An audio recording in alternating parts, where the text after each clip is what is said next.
Hey everybody, we are here with the Trews. Please subscribe to the Trews down at the bottom of the little thingamabob. And I'm very delighted today to be here with Benjamin Knight, who comes from New Zealand, which people don't really talk about New Zealand very much, but my understanding is if you want to survive the upcoming apocalypse, New Zealand is like the best place you could possibly be.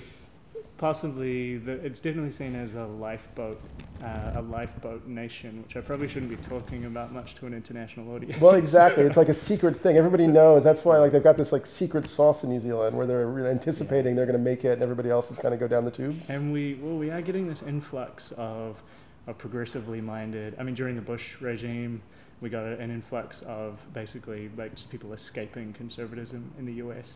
So we tend to get So progressive, super wealthy people from like the tech world and whatever, marketing and all, and they're figuring out they're buying huge tracts of land and building kind of eco-utopias to survive the apocalypse. Then. Yeah, so progressive and not progressive actually. We have this interesting mixture of like the James Camerons and then the Shania Twains coming in and buying up. Nice. Okay, cool. So that's a little tip for you guys. But Ben himself has been actively engaged with building a new thingamabob to help people do what? Thingamabob. So it's an open source tool for collective decision making, collaborative governance, and democratic organizing. So it's an online tool called Loomio. Loomio. What's the name from? The name comes from this concept of a loom, like weaving diverse perspectives together into a cohesive whole that's like stronger than any other parts. So it's a space for sharing. Sounds a little hippie. It sounds a little heavy when you explain it, and it's a URL that was easy to get, which is also nice. But it's just an online space for groups of people to come together and make clear decisions that can be put into action. So social media has been really good at mobilizing huge numbers of people around social causes, but it's been really challenging to translate that mobilized energy into sustained, constructive, ongoing action. And I mean, the in-person, General Assembly, collective decision-making that's practiced in lots of social justice movements and, popularized in the Occupy movement in a big way, it's really constrained by needing to be in the same place at the same time. Right. So it was that experience of being involved with Occupy that led a bunch of us in New Zealand to come out. And you saw kind of Occupy disintegrate or degenerate from idealism and everybody working together to angry white men trying to like take over the discussion well, just the selection pressure that having to be in the same place at the same time puts on a social grouping, like selecting for the loudest voices and like people who are able to intimidate other people, and the dominant demographic just ends up, you get this sort of emergence of informal dictatorships, and there's a term, the tyranny of structurelessness.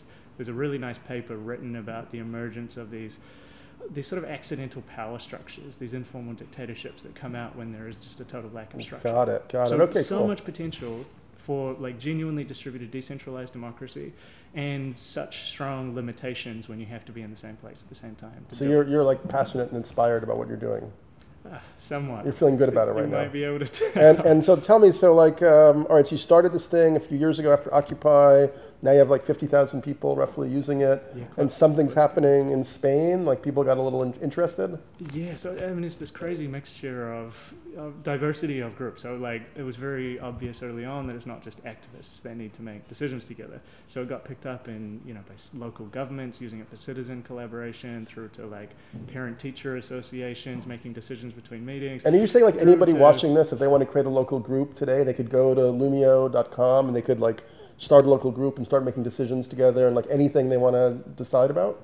Yeah, absolutely. So that's pretty rad. I mean, we're still in a beta stage of development, so it's still, it's a late stage prototype. What about really nasty people like white supremacists? Like what if they want to decide on who they hate most? So we haven't seen that happen, and that's not to say that it won't, but we haven't had to deal with that situation yet. And I think in large part it's because it's a purpose-driven space for productive, respectful, people who just want to get things done together in a collaborative way. White supremacist groups don't tend to place much value on inclusion and participation. I mean, their whole premise is based on exclusion and command and control. So the groups. So it's for like more like nice people. so it gives you this really rosy view of the world working on a project like this, because every day you're contacted by like 200 people working on permaculture projects and like community alternative currency groups, and then the social movement in Spain that you mentioned, the Podemos movement. Podemos, what does that mean again? Podemos translates to "we can." We can. My Spanish is a little bit rusty. In Spanish, it's a little less corny than "we can" sounds in English. Okay. Like it's much more action oriented. But they're this huge grassroots social movement that came out of the Indignados and the 15M movements in Latin America and Spain, which predated the Occupy movement and really inspired a lot of the tactics employed in the Occupy movement. And now they've started a political party at the start of this year, and after a month and a half, they got 1.25 million votes in the European election and got 5 seats in the European Parliament. Right now, they're polling first in Spain. So they're using more than. What do you mean after like a month and a half? I mean after a month and a half of the party existing, wow. They ran in the European election and just got this like really, really impressive like groundswell of popular support. Because I mean, there's 50% youth unemployment in Spain, and real mistrust of the established political system and the monopoly on politics that the two major parties have had for like the last 30 years. So to see this like decentralized social movement that really understands the internet as a tool for, now that everyone's exchanging information every day through this decentralized infrastructure, we need to decentralize decision making. So the way that people turn that information into collective action. So they've mapped their in-person organizing structure onto Loomio as a digital infrastructure. So, using it in more than 1,000 groups for local community level decision making. And working groups, small purpose-driven working groups. And then they use tools like Reddit for the really large-scale public deliberation. So, when any citizen in Spain can come in and talk through issues and upvote and downvote. So they really get the internet, and they also really get the importance of in-person grassroots organizing.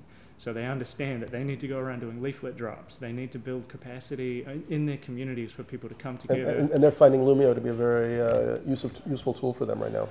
Yeah, well, it seems that. So this just started happening. We hadn't talked to anyone in the movement. We just started noticing that, wow, all of a sudden, 60% of our traffic's coming from Spain, and 80% of our support requests are in Spanish. All right, so let's say Loomio does better than you could possibly imagine, and all these groups all around the world start using it, and what happens like 5 years from now? What's happening?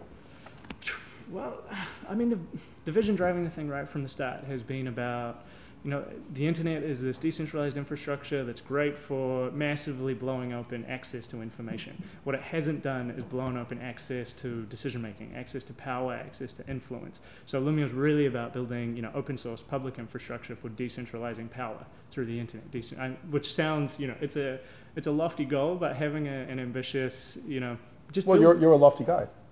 Why, thank you. Likewise.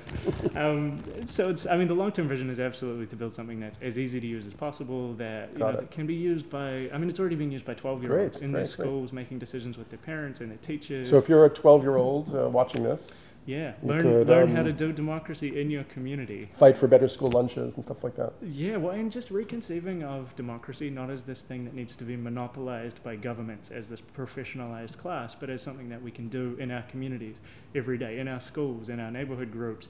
It's about, politics, democracy. What we really mean is, it's about people coming together to make decisions about how to live together, how to govern resources, how to do conflict resolution, how to get along on the planet. Cool. And if that doesn't work, we just go to New Zealand, we buy a huge tract of land, we build an eco-utopia surrounded by high-tech military hardware. Well, you'll be sad to know that we have this quite awful conservative government at the moment that is moving towards, I don't know if you know the Australian government's stance on immigration, but we seem to be moving in a worrying direction. Well, they would like me, I'm charming.